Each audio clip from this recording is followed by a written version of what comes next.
یہ مطلب یہ نہیں ہے کہ اور دنوں میں اللہ تبارک و تعالی بندوں کو جہنم سے آزادی کا پروانہ عطا نہیں فرماتا.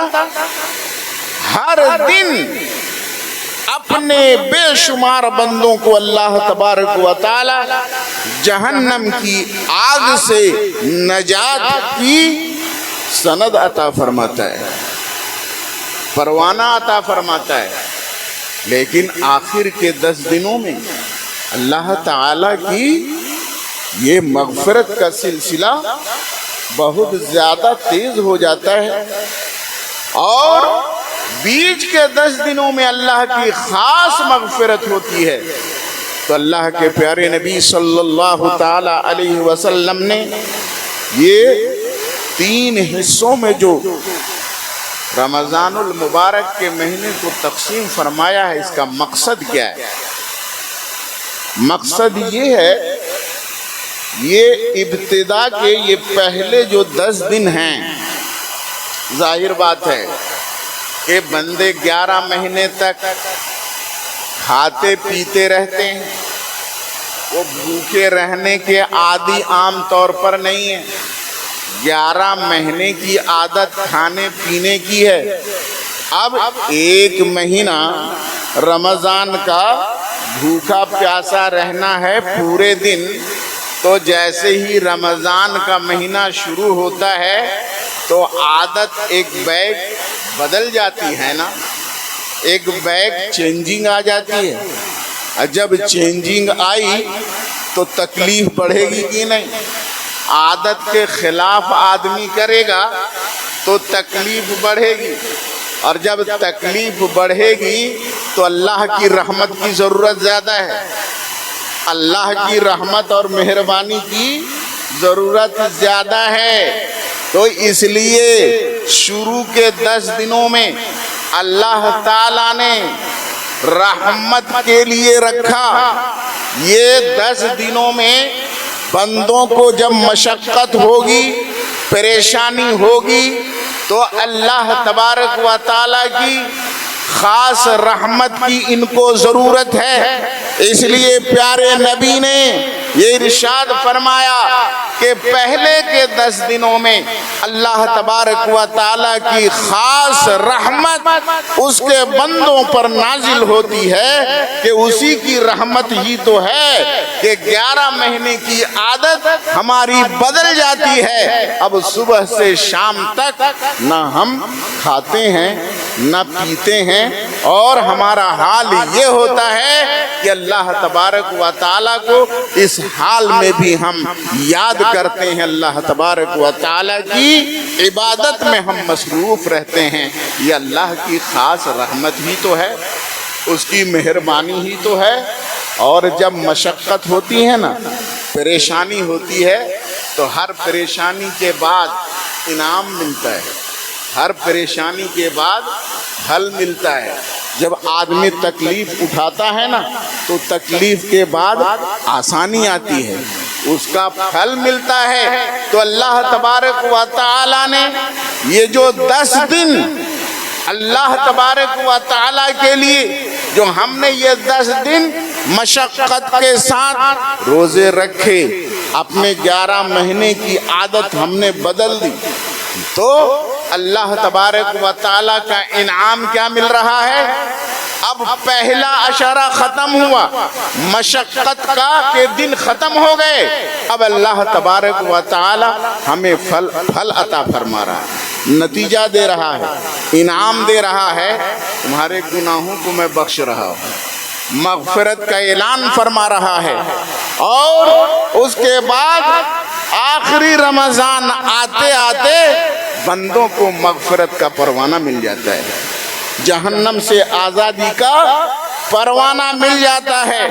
میرے دوست اور بزرگوں، یہ وہ مبارک مہینہ ہے، اس کے بارے میں اللہ تبارک و تعالی ارشاد فرماتا ہے قرآن حکیم میں، یا ایھا الذین آمنوا کتب علیکم الصیام، اے ایمان والو تم پر روزے فرض کیے گئے ہیں. کتب علیکم الصیام، تم پر روزے فرض کیے گئے ہیں، کما کتب علی الذین من قبلکم، جیسے تم سے پہلوں پر فرض کیے گئے تھے۔ اس سے کیا معلوم ہوا کہ روزہ صرف ہم پر فرض نہیں ہوا ہے، اور بھی جو انبیاء گزرے ہیں اور جو نبی گزرے ہیں نا، ان کی امتوں پر بھی روزہ فرض کیا گیا تھا۔ ہاں طریقہ کچھ الگ ہے، وہ الگ بات ہے، کچھ طریقے میں الگ ہے، کچھ وہ الگ سی بات ہے، لیکن قرآن یہ فرما رہا ہے کہ تم پر صرف روزے فرض نہیں کیے گئے ہیں، تم سے پہلے جو امتیں گزری ہیں، جو انبیاء گزرے ہیں، ان کی امتوں پر بھی روزے فرض کیے گئے تھے۔ اب روزے فرض کیے گئے ہیں تم پر، مقصد کیا ہے اس کا؟ فائدہ کیا ہے؟ بندوں کو بھوکا پیاسا رکھنے میں اللہ تبارک و تعالیٰ کی حکمت کیا ہے؟ تکلیف کی بات ہے نا، بھوکا رکھنا، پیاسا رکھنا، یہ تو تکلیف دینا ہے نا کسی کو بھی، لیکن اللہ آرڈر دے رہا ہے بھوکے رہو، دن بھر پیاسے رہو۔ تو بھوکا پیاسا رکھنے کا مقصد کیا ہے؟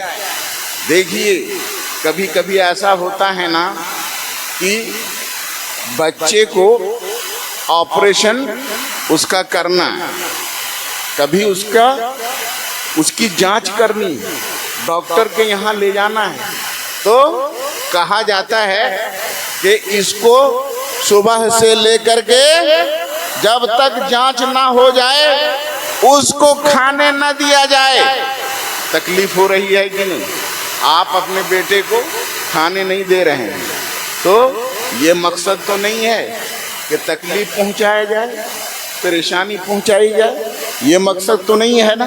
مقصد تکلیف دینا نہیں ہے، مقصد کیا ہے کہ اگر یہ تکلیف وہ برداشت کرے گا، اس تکلیف سے اس کو گزار دیا جائے گا، تو اس سے بڑی تکلیف جو آنے والی ہے، اس سے بڑی مصیبت جو اس پر آنے والی ہے، اس بڑی مصیبت سے اس کو بچا لیا جائے گا۔ یہی مقصد تو ہے۔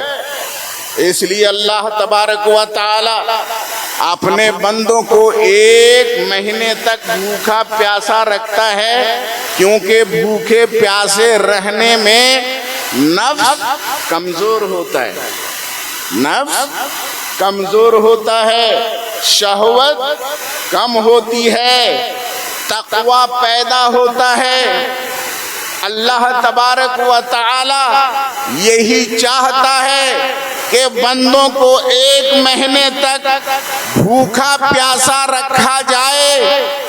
تکلیف تو ضرور ہوگی، پریشانی تو ضرور ہوگی، لیکن اس کے بعد میں اتنا بڑا انعام دینے والا ہوں کہ بندے جب سنیں گے، بندوں کو جب معلوم ہوگا کہ تکلیف اٹھانے میں، پیاس کی شدت برداشت کرنے میں، بھوک کی تکلیف برداشت کرنے میں اتنا بڑا فائدہ ہے، جب آگے کا فائدہ بندہ دیکھے گا تو اس بھوک پیاس کی تکلیف کا اسے کچھ بھی احساس نہیں ہوگا۔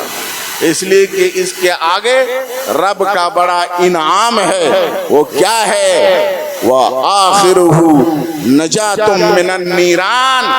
رمضان کا مہینہ ختم ہوا، اللہ تعالیٰ کی طرف سے ہمیں جہنم کی آگ سے آزادی کا پروانہ مل گیا، سرٹیفکیٹ مل گیا، تو کتنا بڑا انعام ہے۔ اب ہم نے ساری تکلیفیں بھلا دی۔ حضرات گرامی ذرا آپ توجہ دیجئے، اندازہ کیجئے، اللہ تبارک و تعالی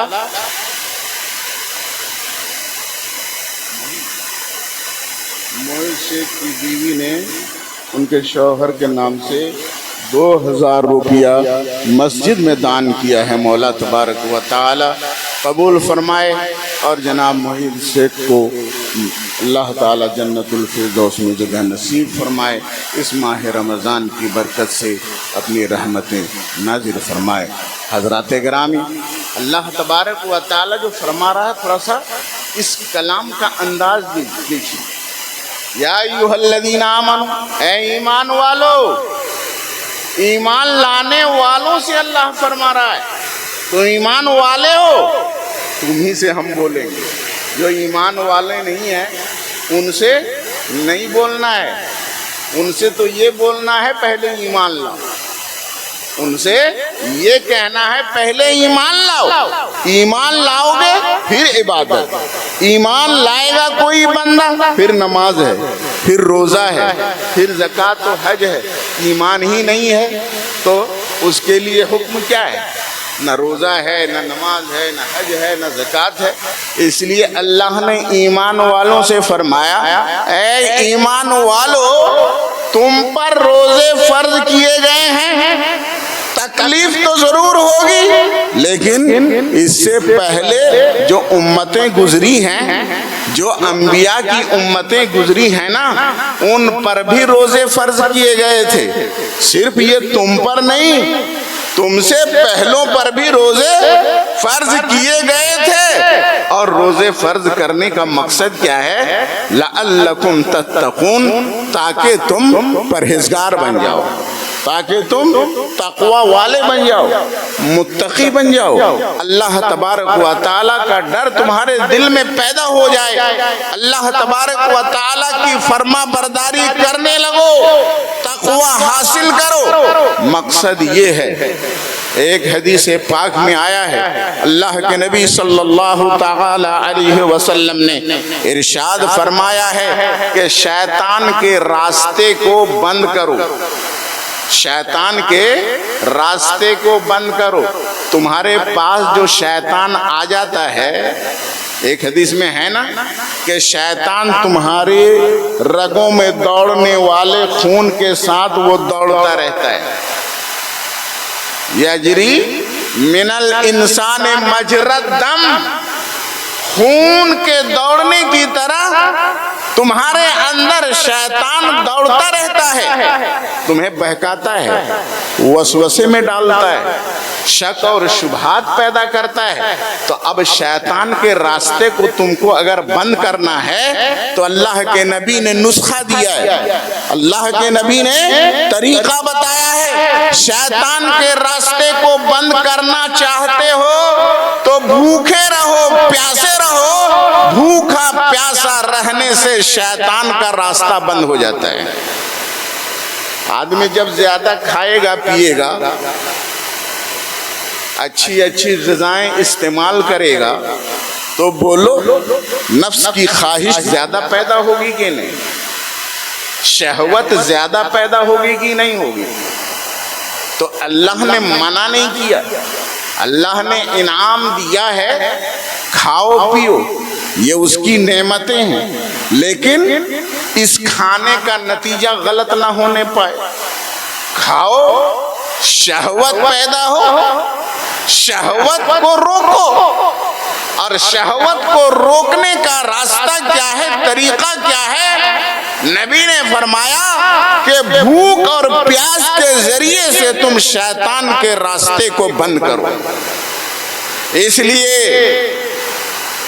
اللہ تبارک و تعالیٰ کا قرب حاصل کرتا ہے بندہ تو بھوکا پیاسا رہ کر روزے کے ذریعے سے، پیارے نبی ارشاد فرماتے ہیں کہ تم میں سے جو نوجوان ہیں اور اپنی خواہش پر وہ کنٹرول نہیں کر سکتے، ان کو گناہوں سے بچنا ہے، تو پیارے نبی نے فرمایا کہ ان پر ضروری ہے کہ وہ نکاح کرے تاکہ شہوت کا غلط استعمال نہ ہو، اور اگر وہ یہ نکاح کرنے کی طاقت نہ رکھے، نکاح کرنے کی طاقت نہیں ہے، وہ بیوی بال بچوں کی کفالت ابھی نہیں کر سکتا ہے، تو پیارے نبی نے کیا فرمایا؟ اس کے اوپر روزہ رکھنا ہے، روزہ رکھو۔ کیوں؟ اس لیے کہ نبی فرماتے ہیں فَإِنَّهُ وِقَاءُ الصَّمْ، اس لیے کہ یہ شہوت کو توڑنے والی چیز ہے، اس لیے کہ خواہش نفس کو روزہ توڑنے والا ہے، شہوت کو ختم کرنے والا ہے۔ تو پیارے نبی نے فرمایا کہ روزہ ڈھال ہے، شہوت کے لیے ڈھال ہے، شیطان سے بچنے کا ذریعہ ہے۔ اس لیے جو نوجوان اپنی شہوتوں پر کنٹرول نہیں رکھ سکتے اور نکاح کرنے کی طاقت نہیں رکھتے، ان کے لیے پیارے نبی نے فرمایا کہ وہ روزہ رکھا کرے، اس لیے کہ اس سے شہوت ختم ہوتی ہے۔ تو یہ روزہ تقوی حاصل کرنے کا ذریعہ ہے، پرہیزگاری حاصل کرنے کا ذریعہ ہے۔ اگر اس ماہ رمضان کے روزے ہم نے رکھ لیے، اس کے تقاضوں کو پورا کرتے ہوئے، جیسے روزہ رکھنے کا طریقہ ہے، شریعت کو جو روزہ مطلوب ہے، جیسا روزہ رکھنے کا حکم ہے، اگر ویسا روزہ ہم نے رکھ لیا، اپنے روزے کو ہم نے غیبت سے پاک رکھا، چغلی سے پاک رکھا، حرام رزق سے پاک رکھا، ظلم سے پاک رکھا، گناہوں سے پاک رکھا، اگر ہم نے روزہ کو صحیح معنوں میں روزہ کی طرح رکھا، رب کی بارگاہ میں ہمارا روزہ اگر قبول ہو گیا تو رب تبارک و تعالی ہمیں انعام عطا فرماتا ہے۔ کہ انعام کیا ہے؟ جہنم سے آزادی کا پروانہ مل جاتا ہے۔ تو یہ نہ سوچا جائے کہ ہر روزے دار کو یہ پروانہ مل جائے گا، ہر ایک کو یہ سرٹیفکیٹ مل جائے گا۔ روزہ دار رہنے کا یہ مطلب تو نہیں ہے نا صرف صبح سے لے کر شام تک بھوکا رہا جائے، پیاسا رہا جائے۔ دیکھنے میں تو وہ روزہ دار ہے ضرور، لیکن اللہ تعالی کے نزدیک صحیح معنوں میں روزہ دار کون ہے؟ بھئی روزہ تو رکنے کا نام ہے نا۔ صوم کہتے ہیں الامساک، اپنے آپ کو روک لینا۔ تو روکنا کس سے؟ اپنے کو روکنا کھانے سے نہیں، خالی کھانے پینے سے نہیں، بلکہ کھانے پینے سے اپنے آپ کو روکنا تو ہے ہی روزے کی نیت سے، لیکن اس کے ساتھ ساتھ زبان کو بدگوئی سے روکنا، برائی سے روکنا، گالی گلوچ سے روکنا، فحش باتوں سے روکنا، اپنے ہاتھ کو ظلم سے روکنا، اپنے پیر کو گناہوں کی طرف بڑھانے سے روکنا، اپنے دل کو غلط خیالات، غلط ارادوں سے روکنا، دل و دماغ کو پاک رکھنا۔ میرے دوستو، جب ہم ایسا روزہ رکھیں گے تو رب کی رحمت سے امید ہے کہ وہ ہمارے روزہ کو قبول فرمائے گا، اور جب ہمارا روزہ قبول ہو جائے گا تو یقیناً ہمارے لیے اس کے پہلے عشرے میں رحمت ہے، ہمارے لیے اس کے بیچ والے 10 دنوں میں اللہ کی خاص مغفرت ہے، معافی کا پروانہ ہے۔ یقیناً آخر کے 10 دنوں میں ہمارے لیے جہنم سے آزادی کا پروانہ ہے۔ رب تبارک و تعالی ہمیں اپنے پرہیزگار اور متقی بندوں میں شامل فرمائے گا، لیکن شرط یہ ہے کہ روزہ کو ہم اس کے حق کے ساتھ ہم پورا کریں، روزے کے حقوق کے ساتھ روزے کو پورا کریں، تب جا کر کے ہمیں یہ انعام ملے گا۔ مولا تبارک و تعالی ہم سب کو توفیق عطا فرمائے کہ ماہ رمضان کے ہم صحیح طور پر پورے روزے رکھیں، اور اس ماہ میں جو عبادتیں ہیں، جو صدقہ فطر ہے، نماز تراویح ہے، یہ سب کو ہم ادا کرنے کی ہم سب کو اللہ تعالی توفیق عطا فرمائے۔ حضرات گرامی، آپ حضرات سے گزارش خاص طور پر یہ ہے کہ یہ ماہ رمضان ہے، اس میں زیادہ سے زیادہ صدقہ و خیرات کرنے کی ضرورت ہے، اس لیے کہ جب اس ماہ میں آپ صدقہ و خیرات کریں گے تو اور مہینوں میں جو آپ خرچ کریں گے اللہ کے راستے میں 70 گنا ثواب آپ کو زیادہ زیادہ ملے گا۔ حضرات گرامی، پیارے نبی صلی اللہ تعالی علیہ وسلم کا طریقہ تھا۔ صحیح بخاری شریف کی حدیث ہے کہ حضرت جبریل امین جب آتے تھے نبی کے پاس اور ساتھ ساتھ جب قرآن پڑھتے تھے تو پیارے نبی تیز چلنے والی ہوا سے بھی زیادہ پیارے نبی کی سخاوت تیز ہو جایا کرتی تھی۔ اللہ کے نبی اس مہینے میں زیادہ سے زیادہ خیرات کرتے تھے، زیادہ سے زیادہ صدقات کیا کرتے تھے اور لوگوں کو زیادہ سے زیادہ انعامات سے نوازا کرتے تھے۔ میرے دوست اور بزرگوں، تو آپ سے گزارش ہے کہ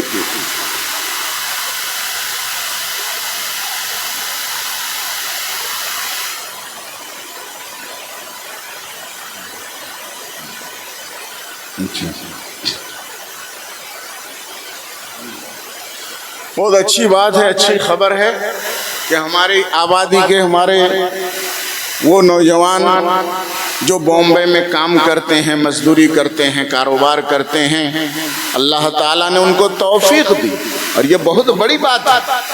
انہوں نے اپنے گروپ میں اپنے طور پر 100 200 50 جو بھی جس سے ہو سکا تھوڑا تھوڑا پیسہ جمع کر کے 30,000 روپیہ آپ کی مسجد کے لیے انہوں نے جمع کیا ہے۔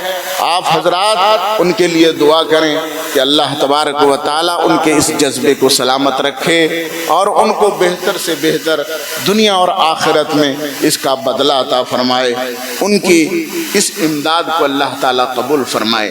اور آپ کے دوسرے اور جو حضرات موجود ہیں یہاں پر، وہ جب بھی کمانے کے لیے کہیں جائیں، بامبے جائیں یا کسی بھی جگہ جائیں، تو ان سے بھی گزارش ہے کہ جہاں بھی وہ 2 4 5 10 لوگ ان کے گروپ کے ہیں، مسجد کو آپ لوگ نہ بھولیں۔ مسجد کے لیے کچھ نہ کچھ آپ لوگ جمع کرتے رہیں گے۔ جب پوری رقم جمع ہو جائے گی، کچھ 10,000 20,000 کچھ بھی، تو آپ لوگ اکٹھا کر کے بھیج دیں گے تاکہ مسجد کا کام آسانی کے ساتھ چلتا رہے۔ مولا تبارک و تعالی آپ سب کی کمائی میں خیر و برکت عطا فرمائے، ہم سب کو ایمان پر خاتمہ نصیب فرمائے۔ وآخر دعوانا ان الحمدللہ رب العالمین۔ سنتیں پڑھ لیجیے۔